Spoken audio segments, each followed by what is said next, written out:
ওকে, তো আহ, আমি আবার রূপমকে আমার গেস্ট হিসেবে আমি পেয়ে গেছি।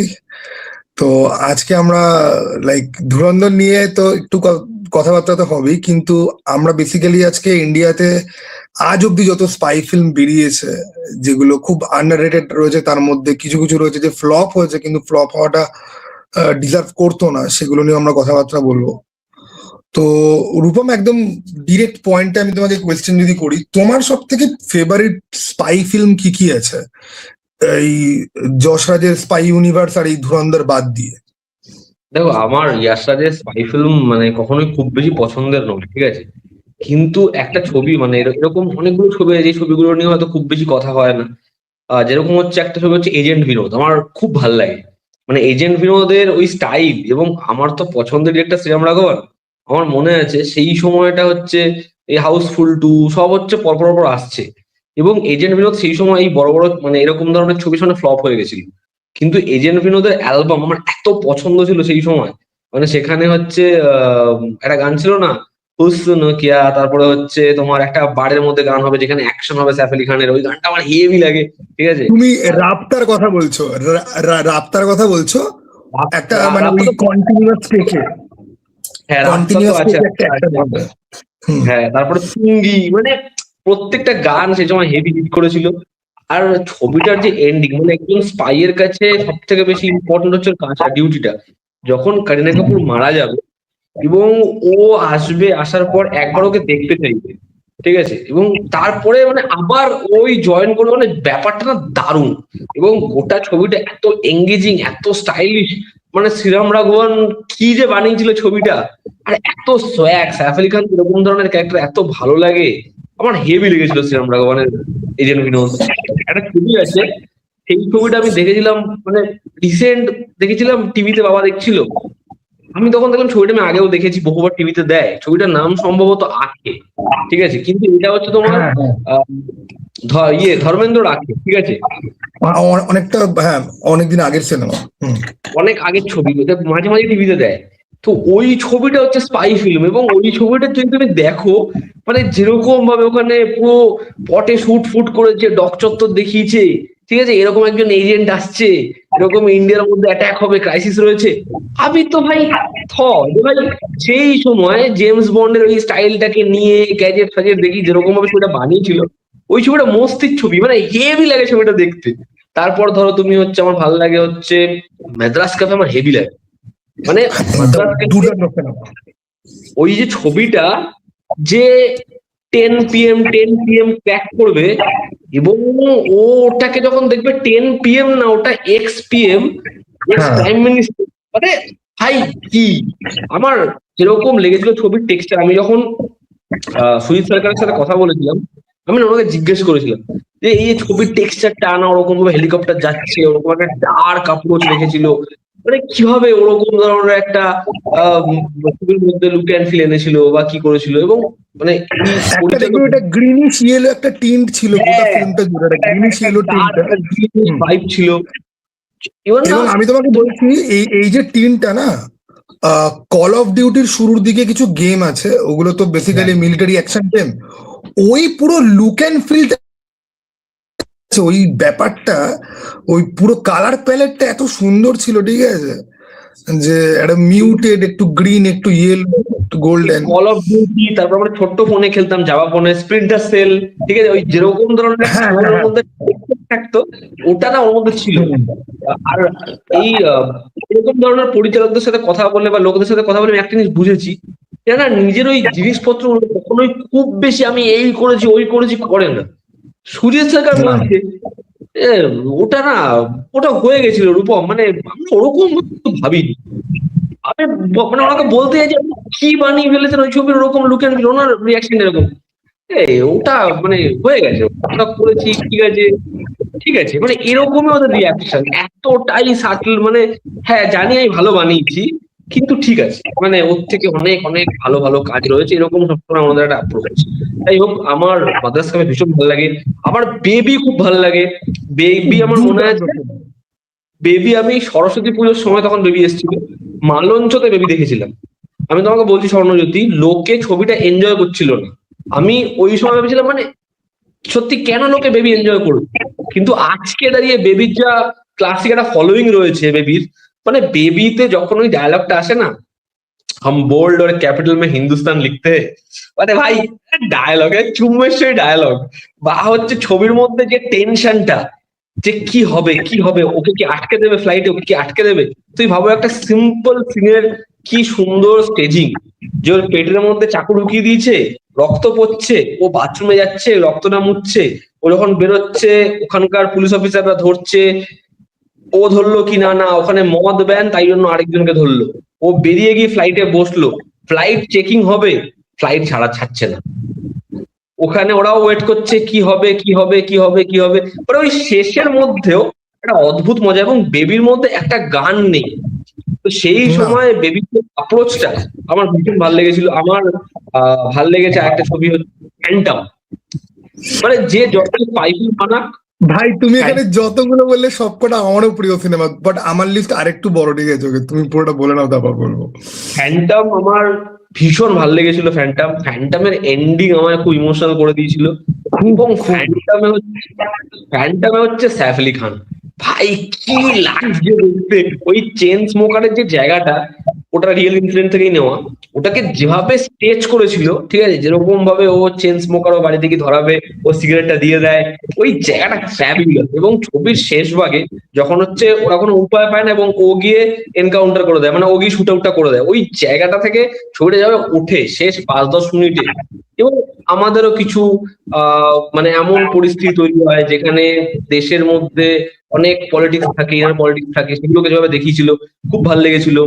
আরেকটা ছবি হচ্ছে যেটা ভালো লেগেছিল আমার, সেটা হচ্ছে রোমিও আকবর ওয়াল্টার, ঠিক আছে, ওই হ্যাঁ, ছবিটার যে একটা অ্যাপ্রোচ ছিল, ওই ছবিটা ভালো লেগেছিল, যেরকম ডিটেলিং ছিল, খুব ভালো রিসার্চ ছিল ছবিটায়, আমার খুব ভালো লেগেছে। তারপর ধরো হচ্ছে 16 ডিসেম্বর, ঠিক আছে, 16 ডিসেম্বর এটা টিভিতে, 16 ডিসেম্বর তুমি, আমি তোমাকে রেকমেন্ড করছি, তুমি প্লিজ ভাই 16 ডিসেম্বর দেখো। 16 ডিসেম্বরে কোনো বড় কাস্ট নেই, কিন্তু 16 ডিসেম্বরে মিলিন্দ সোমন থেকে শুরু করে প্রত্যেকে যা করেছে, সুচিত্রা সিং, একটা ফিমেল ক্যারেক্টার ছিল, একটা বাচ্চা ছেলে ছিল যে হচ্ছে টেক গাই, ঠিক আছে, মানে ওই টিমটাকে যেরকম ভাবে দেখিয়েছে না, দারুণ দারুণ, ঠিক আছে। আর হেভি লাগবে, ড্যানি ছিল, মানে রিমোট প্রেস করে দিয়েছে ফাইনাল সিকোয়েন্সে, রিমোটের ব্যাটারি থেকে ব্যাটারিটা বেরিয়ে গেছে, ঠিক আছে, রিমোটটা এই জন্য কাজ করছে না। ও ভাই মানে কি স্টেজিং, এবং হচ্ছে যখন লাস্টে সুশান্ত সিং বোধহয় মারা যাবে, এই আমার অনেক আগে টিভিতে দেখেছিলাম, আমার হেভি লাগতো দেখতে 16 ডিসেম্বর।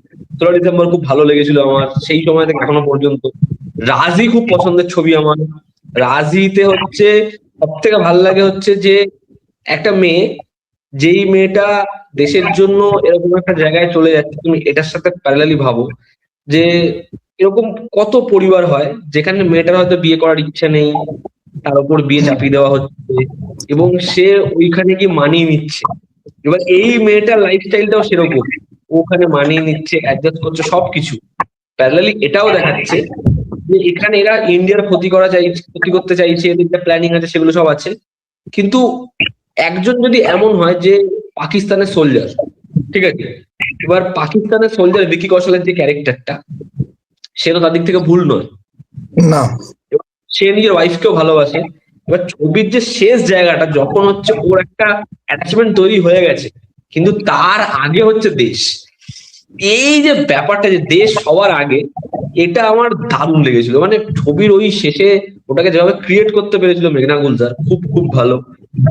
আর একটা ছবি হচ্ছে তোমার ডি ডে, উফ ভাই, হ্যাঁ, ডিলে হচ্ছে ক্লাসিক এক্সাম্পল যে কিভাবে একটা ছবির মধ্যে যা জিনিসপত্র হচ্ছে সেগুলো কখনোই গ্র্যান্ড লেভেলে না, কিন্তু তোমাকে ফিল করাচ্ছে ভাই এটাই গ্র্যান্ড। ওই ছবির শেষে যখন দাউদকে নিয়ে চলে আসছে এপারে, অর্জুন রামপাল, ইরফান খান মারা যাচ্ছে, ইরফান খানের সাথে সারা ছবিতে অর্জুন রামপালের টাসাল চলছে, এবং এপারে নিয়ে চলে আসছে যখন, তখন হচ্ছে যেভাবে আগ্রেশনটা বের করছে, আমি হেভি মস্তি পেয়েছিলাম। আর ছবিতে একটা ডায়লগ ছিল ঋষি কাপুরের, ট্রিগার খিচ, মামলা মত খিচ, মানে ডায়লগ। আর ছবির একটা গান ছিল, ওই লাল মেরি তাকিয়া বানা দিলে লাল, ও মানে ভাই ওর সাথে অ্যাকশন হেভি লেগেছিল।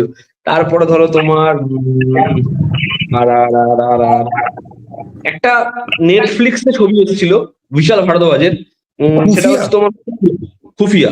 হ্যাঁ আমার খুফিয়ার যে ডার্ক হিউমারটা খুব ভালো লেগেছিল, ঠিক আছে। ওখানে তোমার হচ্ছে ছবিটা চেঞ্জ থাকে যখন সিরিয়াস সিনে কমেডি হচ্ছে, ওটা ভালো লেগেছিল। মজা পেয়েছিলাম খুফিয়া দেখে। আর আর কি কিছু মিস করছি আমি? না, আর কিছু মিস করছি না। আর সিরিজের মধ্যে ডেফিনেটলি আমার ফ্যামিলি ম্যান তো হেভি লেগেছে, ঠিক আছে। ফ্যামিলি স্পেশাল, ম্যান আমি লাস্টের ইয়েটা দেখিনি, বাকি সব তো মোটামুটি না দেখেছি। সিজন 3 আমার কত ভালো লাগেনি। বাট ফ্যামিলি ম্যান আমি মানে পুরো মস্তি দারুণ পেয়েছিল। সব থেকে ভালো লেগেছে আমার ফ্যামিলি ম্যানে, সেটা তুমি দেখো ফ্যামিলি ম্যানে ওই যে মুসার ক্যারেক্টার, মানে আমরা কিন্তু শোটা দেখার সময় একবারও রেজিস্টার করতে পারবো না যখন প্রথমবার শোটা দেখবো যে মুসা হারামি। মুসার ইমোশনটা আমাদেরকে এরকম ভাবে নিয়ে যায় যখন হসপিটালের সিকোয়েন্সটা হয় না, ওই ওয়ান টেকটা যেখানে হচ্ছে হ্যাঁ মারা যাচ্ছে, কিশোর মারা যাচ্ছে, ওটা হিট করে, মানে ওটা জেনুইনলি হিট করে। আর ওই একজন ক্যাপ পরে যাচ্ছে তাকে সারা ছবিতে ক্রিমিনাল দেখালো, তারপরে যেরকম ভাবে সুইচ করলো, এই যে একটা স্টেটমেন্ট, একটা ছেলে, যেই ছেলেটা বলেছে আমি কেন জাতীয় সঙ্গীত সিনেমা হলের ভেতরে বাজছে বলে আমাকে বুঝতে হবে, হ্যাঁ এবার এই স্টেটমেন্টে প্রবলেম থাকতে পারে, তার জন্য ওকে টেররিস্ট ভাবা এবং এই ভাবনাটা কতটা সহজ, এটাকে যেরকম ভাবে ছবিতে আনে, মানে এবং ওটা একটা গিল্ট ফিলিং রয়েই গেল মনোজ বাজপেয়ীর ক্যারেক্টারের মধ্যে। আমার এই স্টেটমেন্ট গুলো আজানডিকের খুব ভালো লাগে।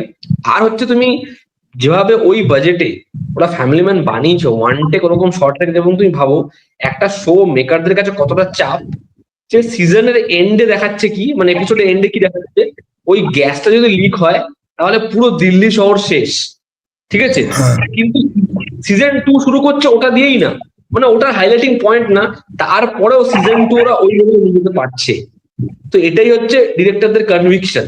আমার সিজন 2 খুব ভালো লেগেছিল ফ্যামিলি ম্যানের, এবং ওই যখন হচ্ছে থানাটার মধ্যে অ্যাটাক হবে, ওখান থেকে শ্রীকান্ত তিওয়ারি এবং ওর স্টেশন টিম ওরা, টুতে স্টেশন টু দেখো, সামান্থা যদি থাকতো না, আমি জানি না কিরকম হতো।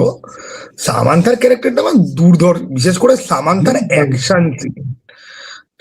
এবং যখন শ্রীকান্ত ঢপ দিয়ে ম্যানিপুলেট করে, ওকে যখন হচ্ছে হ্যাঁ থানার মধ্যে ঢপ দিয়ে ম্যানিপুলেট করবে, ও যখন ফাট করে ধরে নেবে ওটা, তুমি ঢপ দিচ্ছ, ভাই কি সোয়াগ, যেরকম হিরো সেরকম ওই মানে এত ফেরাল কোনো মহিলা ভিলেন তুমি হিন্দি সিনেমা বা সিরিজে তুমি দেখতে পাবে না। এত ফেরতাস একজন মহিলা, এবং সামান্থা যে খুব ডেঞ্জারাস না, ওটা ওটা পুরো কনভে হয়। যেভাবে ও অতগুলো পুলিশকে ইজিলি অ্যাটাক করে, এবং এবং কিন্তু খুব আনরিয়ালিস্টিক ওয়েতে কিন্তু দেখায়নি যে ভাই সবার মাথার উপর দিয়ে বেরিয়ে যাচ্ছে, ঠিক আছে ওকে ভাই, ওর ফিটনেসের সাথে কেউ পারছেই না, ও হাই কিক করে মেরে দিয়ে। আর বিশেষ করে সামান্থার আমার একটা জায়গা মনে আছে, ওই বাসের মধ্যে ওকে একটা লোক হ্যারাস করতো মনে আছে, সেই লোকটাকে গলির মধ্যে টেনে নিয়েছে, ওই একদম মানে রাস্তার মাঝখানে লোকটাকে মারবে বেসিক্যালি। ওটা ভাই না এটা হরর সিন, ঠিক আছে। আমি অ্যাকচুয়ালি দেখো, মহিলারা যখন অ্যাকশন করে আমার না খুব ভাল লাগে, ঠিক আছে। এই থাপ্পড়ের যে নায়িকাটা তাপসি পান্নু, ওকে, ওর ওই বেবি সিনেমাতে দেখবে ওর একটা অ্যাকশন সিন রয়েছে, ঠিক আছে। এবং ওই সিনটা খুব ভাইরাল, মানে ওই মানে ভাইরাল শব্দটা আমি ইউজ করছি, ওই সময় ভাইরাল শব্দটা তো হিট ছিল না। ওই সিনটা এত পপুলার হয়েছিল যে ওরা নাম সাবানা বলে পুরো একটা স্পিন অফ নিয়ে এলো। ওই সিনেমাটা নিয়ে খুব বেশি কথা হয় না, কিন্তু নাম সাবানা আমার বেশ ভালো লাগে। আর এমনিতে তাপসি পান্নুর প্রতি আমার একটা ইয়ে আছে, যে ওই মহিলার সিনেমাগুলো মানে আমার মনে হয় যে কোথাও গিয়ে মানে বিদ্যা বালান আর রানী মুখার্জি আর কঙ্গনা রানাউতের তো এখন মাথাটা খারাপ হয়ে গেছে। খুব ভালো উমেন সেন্ট্রিক ফিল্ম বিভিন্ন রকম টপিকের ওপরে তাপসি পান্নুও কিন্তু বানিয়েছে। কঙ্গনা তো ওকে বেকারি সব গালাগাল ফালাগাল যেটা কন্ট্রোভার্সি ইয়ে করেছিল। বাট আমার যেই কারণে মহিলারা অ্যাকশন করে, বাট মহিলা ভিলেন অ্যাকশন করছে, ঠিক আছে। ম্যান অফ স্টিল একজন ফায়ার বলে একটা সুপার ভিলেনেস টাইপের ছিল, ঠিক সামান্থা আমাকে ওইরকম পুরো ভাইব দিচ্ছিল। এবং সামান্থাকে মারার পরে শ্রীকান্তের মধ্যে যে কোল্ডনেসটা না, যে ভাই ও তো র্যাবিড, ওকে কি বা করবো, মানে ওর যত ট্র্যাজেডি ব্যাক স্টোরি থাক না কেন, ওটা কিন্তু কোথাও গিয়ে শোটাকে এখানেও নিয়ে আসে যে যে মানে হিরো মানেই তার মধ্যে সমস্ত কিছু হিরোইক হবে ওরকম না, হিরোরা প্র্যাকটিক্যালও হতে পারে। আমাদের এখানে দেখবে হিরোদেরকে একটুখানি সেন্টিমেন্টাল একটা আর্ক দেওয়ার ট্রাই করা হয়, যদিও শ্রীকান্তের সেন্টিমেন্টাল আর্ক আছে প্রচুর, কিন্তু ভিলেনদের নিয়ে খুব একটা বেশি সেন্টিমেন্টাল আর্ক কিন্তু নেই, যেটা আমার বেশ লেগেছে ভালো, যে না ভাই এটা ঠিকঠাক জিনিস। তুমি বলো তোমার আর কি কি ফিল্ম আছে? আমার তো আর স্পেশাল অপস খুব ভালো লাগে। আর একটা সুন্দর কথা বলবো, যে এই ছবিটার মধ্যে কিন্তু ছবিটার যে পুরো মেকিংটা, স্ট্রাকচারটা যদি তুমি দেখো রাইটিং এর, তাহলে ওটার মধ্যে কিন্তু একটা স্পাই ফিল্মের অ্যাপ্রোচ রয়েছে, কিন্তু ওটা একটা কপ ফিল্ম। সেটা হচ্ছে সারফারোশ। তুমি যদি সারফারোশ সারফারোশ দেখো, তাহলে সারফারোশটাকে আমি কিন্তু দেখেছি। অনেকে স্পাই ফিল্ম হিসেবে রেকমেন্ড করে। ঠিক আছে, হুম। এটা আমি দেখে অবাক হয়েছিলাম যে সারফারোশকে অনেকে স্পাই ফিল্ম হিসেবে কথা বলে। কারণ সারফারোশের যে রাইটিংটা, ওই ছবির ডিরেক্টরটা একটা ছবি বানিয়েছিল, ও ওই ছবিটাকে স্পাই ফিল্ম হিসেবে প্রথমে মানে ভেবেছিল যখন সারফারোশ বানানো হচ্ছিল। তারপরে ছবিটার আচ্ছা, বাজেট, রাজকুমার সান্তোষী ছিল রাইট সারফারোশের ডাইরেক্টর? না না না না না, রাজকুমার শান্তই ছিল। ঠিক আছে, আমার ওনার নামটা মনে নেই, দাঁড়াও বলছি। কিন্তু ও রিসেন্টলি হচ্ছে যখন একটা কোন একটা ইয়ের মিটিং এর পর আমির খানই বলছিল যে ওর সাথে আমি বসেছি, ও তোমার সারফারোশ 2 নিয়ে বারবার করে কথা বলে। আসলে এরকম ধরনের ছবি যখন ভাবা হয় এত বছর পর, তো সেই ছবির উপর দায়িত্ব অনেক বেড়ে যায়, এই ছবিটা কেমন কি হবে না হবে। তবে আমার সম্ভবত হুম। মনে হয় সারফারোশের পরে ডিরেক্টর ছবি করে নিয়ে যাচ্ছে। ঠিক আছে, ম্যাথিউ বলে নামটা ছিল, জন কি আচ্ছা, ম্যাথিউ। এই আমি একটা জাস্ট একটুখানি মানে অফ ট্র্যাক যাচ্ছি। এই আমির খানের প্রচুর সিনেমার সিকুয়েল আমি তোমার আপডেটও মাঝে মাঝে দেখেছি, মানে 3 Idiots 2, গাজনি 2, এগুলো রিয়েলি হবে? এগুলো আবার করবে? এখন তো মানে গজনি 2 হওয়ার কোনো মানে সম্ভাবনা আছে বলে আমার মনে হয় না। কারণ যেহেতু সবাই ডিপেন্ড করেছিল হচ্ছে কুলি সাকসেসের ওপর, যে কুলি ছবিটা হুম। যদি সাকসেসফুল হয়ে যায় বা ওই কেমিওটা ভাইরাল হয়ে যায়, তারপরে করবো। কিন্তু তারপর তো ছবিটা সেরকম ভাবে মানে ওয়ার্ক করেনি। এবং সব থেকে ইম্পর্টেন্ট হচ্ছে আমির খানের কেমির পোর্শনটা নিয়ে একেবারেই কথা হয়নি, যে কারণে না। হচ্ছে আমার মনে হয় না যে গজনি 2 হওয়া অতটা সহজ। আর 3 Idiots এর সিকুয়াল নিয়ে রাজকুমার রানী নিজেই স্টেটমেন্ট দিয়েছে, তার মাথায় বহু এরকম আইডিয়া আছে, তারা 3 Idiots এর সিকুয়াল নিয়ে ভাববে। কিন্তু পরবর্তী সময়ে রাজু হিরানি বলছি, শারমান জোশী এবং আরমাদন দুজনই বলে যে আমাদের সাথে এর কোনো কথা হয়নি। ঠিক আছে, এবার এই স্টেটমেন্ট রাজকুমার হিরানি কিন্তু দিয়েছে যে ওর মাথায় একটা ফ্রেশ আইডিয়া রয়েছে এই ছবিটা সিকুয়াল করার জন্য। এবার হ্যাঁ, ও আমরা একটা জিনিস ভুলে গেলাম, সেটা হচ্ছে ফারোসের যে ডিরেক্টর, তার একটা ছবি হওয়ার কথা ছিল, আমার মনে পড়লো, সেটা হচ্ছে সম্ভবত শিখার না শেখার বলে, যেই ছবিটা সম্ভবত বন্ধ হয়েছিল। সে একটা ডুয়াল ফিল্ম ছিল। ঠিক আছে, ওর নাম ছিল জন ম্যাথিউ কি একটা অ্যান্ড্রিউজ না কি নাম ছিল। ও বহুদিন রিপোর্টিং করেছিল এবং সারফারোস ছবিটাকে ইনিশিয়ালি একটা স্পাই ফিল্ম হিসেবে প্ল্যান হয়েছিল, কিন্তু বাজেট রেস্ট্রিকশনের জন্য ও তারপরে ছবিটাকে একটা ওর মানে রিয়েল ইনসিডেন্ট থেকে ইন্সপিরেশন নিয়ে ওরকম ভাবে আমির খানের ক্যারেক্টারটা করে। এবং তুমি যদি দেখো একটা আন্ডার ডগ যে আসছে, ডিপার্টমেন্টে কারাপশন রয়েছে, তারপরে হুম। যেভাবে অনেক মশালাটা রেখেছে, কিন্তু ছবিটা কিন্তু খুব কুল। ঠিক আছে, ছবিটা কিন্তু মানে খুব শার্প ছবি। ওই ক্লিশে ব্যাকগ্রাউন্ডের জিনিসপত্র কিন্তু ছবির মধ্যে নেই, বা হিরোকে বিশাল বিল্ড আপ দিচ্ছে ওরকম কিন্তু না। তুমি দেখবে মানে সাধারণত যেরকম ভাবে আমির খানকে এই ছবিটার মধ্যে প্রেজেন্ট করে সারফারোশে, আমির খানকে আমরা ওরকম পুলিশ অফিসারের চরিত্র কখনো ইমেজিনই করতে পারবো না, যেহেতু তখন ওর বডি স্ট্রাকচারটাও প্রচুর নয়, খুব লিন। না, অনেক অনেক পাতলা পুতলা ছিল, চুল ফুল অনেক বড় ছিল। কিন্তু তা সত্ত্বেও আমাদের ছবিটা দেখার সময় মাথাতেই আসে না যে আমির খানের হাইট কত, আমির খানকে মানাচ্ছে না, আমরা ছবিটা না না, ঢুকেই যাই। সে তো তুমি দেখো না, তুমি যেটা বলছো কাহানিতে নওয়াজুদ্দিন সিদ্দিকীর যে ক্যারেক্টারটা পুলিশের রোল যে প্লে করে, ও নিজে এটা বলেছে যে এটা বিদ্যা বালানকে আমি দেখেছিলাম কোন একটা ইন্টারভিউতে বলতে, যে নওয়াজুদ্দিন কিন্তু লাস্ট মোমেন্টে সে পুলিশ অফিসার হয়েছে, ওটার রোল নাকি যার করার কথা সে করেনি, তো নওয়াজকে ইয়ে করা হয়েছিল শেষ মোমেন্টে। কিন্তু প্রথম দিন সেটে এসে এত দাপটের সঙ্গে পারফরমেন্স করেছে, লাইক 10 মিনিটের মধ্যে আমরা বুঝতে পেরে গেছি যে এ হতে চলেছে, ঠিক আছে, এই করবে আমাদের সঙ্গে পুরো কাজটা। এবার তুমি বডি স্ট্রাকচারের কথা যদি বলো, তো নওয়াজুদ্দিন সিদ্দিকী তো একদম ছোটখাটো পাতলা পুতলা একটা লোক। অ্যাকচুয়ালি না, পুলিশ আর গোয়েন্দাদের না মানে তোমার অ্যাটিটিউড তো অনেক বেশি ম্যাটার করে। তুমি কতটা অথরিটেরিয়ান, মানে মানে কতটা তুমি লিড করতে পারছো, কতটা গভর্নেন্স তোমার মধ্যে আছে। তো সেই ব্যাপারটা আমি সারফারোশ যখন আমি দেখি, এবং সারফারোশের সালমান খানের যেরকম পোর্ট্রেয়াল, না আমি তোমাকে বলছি, লোকে হয়তো আমার সাথে এগ্রি করবে না, আমির খান, গার্ভ আমির বলে খান। সালমান খান একটা ফিল্ম, হ্যাঁ হ্যাঁ হ্যাঁ, যা সারফারোশে আমির খানের যে পারফরমেন্স, ওর সাথে গার্ভ বলে সালমান খানের একটা সিনেমা আছে, ওর পারফরমেন্সেও তুমি দেখবে যে খুব লাউড পারফরমেন্স একেবারেই না, খুব ছাটেল একটা পারফরমেন্স, এবং না খুব জিলটা খুব ভালো হয়। আমি জানি না গার্ভ দেখেছো কিনা, তুমি দেখে হ্যাঁ, থাকবে অবশ্যই। এই এই হ্যাঁ, এবং ওই রাস্তার মধ্যে ওই সিনটা মনে আছে, ওকে গুন্ডাগুলো বলবে এটা অন্ধকার রাস্তা, এখানে তোকে বাঁচাতে কেউ আসবে না। ও ওদেরকে মেরে দিয়ে বলবে যে এটা অন্ধকার রাস্তা, তোদেরকে দেখতে কেউ আসবে না। আমি যা মস্তি পেয়েছিলাম না সিনটা দেখে, ঠিক ওই আছে। একটা দেখবে, ওই বলবে গোলি কিসকে সাথ, উইস্কি কে সাথ, সোডা কে সাথ, তিনটার কি সোয়াগ, হেভি লাগে হেভি লাগে। বিশাল ওই বিশাল। ওই ছবিটা কিন্তু বানিয়েছিল জানো তো, ওই পুনিত ইশারা বলে একটা বানিয়েছিল ওই ছবিটা। আচ্ছা মানে আচ্ছা, পুনিত ইশারের নামটা শুনে যে আমার মুখটা মনে পড়ছে না এই মুহূর্তে। পুনিত ওকে, ইশারা হচ্ছে বাংলায় জোশ ছবির যে ভিলেন, ওই হেভি চেহারা, হেভি লম্বা করে। আচ্ছা। ও জিদ্দার ভিলেন, ওকে, হ্যাঁ, বুঝলাম। ও মানে খুব ভালো, মানে বলিউডে কি সব ভালো ভালো ছবিতে কাজ করেছে। তো হ্যাঁ ঠিক, গর্বে সলমান খানকে খুব ভালো লাগে। আমার মনে হয় আরবাজ খানকে বহু বছর পর কি ওরকম ভাবে প্রেজেন্ট করলে, আরবাজ খান যখন মরে, আরবাজ খানের জন্য আমাদের কষ্ট হয়।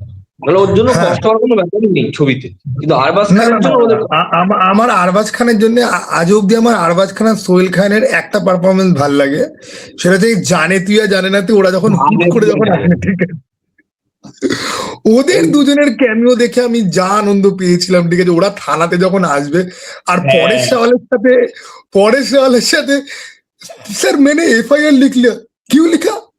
ফারদে ফির যে সোহেল খান বলছে এমন ভাবে না যে ভাই, দারুণ ছিল, দারুণ দারুণ। ওই ওই জায়গাটায় দেখবে, ওই কি নাম যেন থাকে, বাঘা ভাইয়া আর কি একটা নাম দুজনের, ঠিক আছে।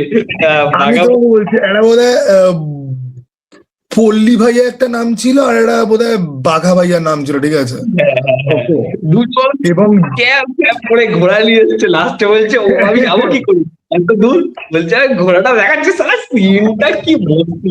আর ও এয়ারপোর্টে বলছে যে ধরেছে। আমি ঘোড়া চালাতে পারি না, আর সোহেল খান বলছে যে শোন, রাজপুতদের ছেলেরা মায়ের পেট থেকে ঘোড়া চালানো শিখে আসে, তুই উঠে পড়, হয়ে যাবে। এবং ওইখানে সিনটা এত সুন্দর করে শেষ হয়, ও ঘোড়া নিয়ে যাচ্ছে, রত্না পাঠক আর তার বান্ধবী গাড়ি নিয়ে ওকে খুঁজতেই আসছিল থানাতে, ওকে দেখবে যে ওরকম ঘোড়া নিয়ে যাচ্ছে।